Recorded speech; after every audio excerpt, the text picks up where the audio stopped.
Peluang kerjaya selepas belajar pengurusan perniagaan. Ramai pelajar sering bertanya, kalau saya ambil subjek pengurusan perniagaan, apakah laluan kerjaya saya nanti? Jawapannya sangat luas dan pelbagai.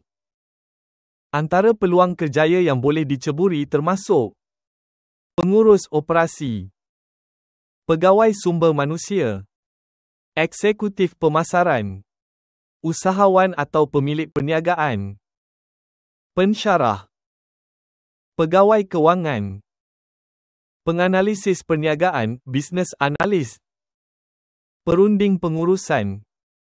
Ilmu pengurusan perniagaan bukan hanya untuk peperiksaan, tetapi merupakan bekalan penting untuk masa depan.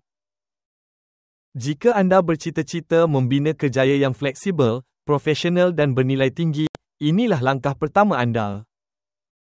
Belajar hari ini, bina kerjaya esok. Ikuti Dr. Linges untuk lebih banyak info bisnes dan kerjaya. Ingat, kerjaya anda bergantung pada minat, kemahiran dan laluan selepas matrikulasi.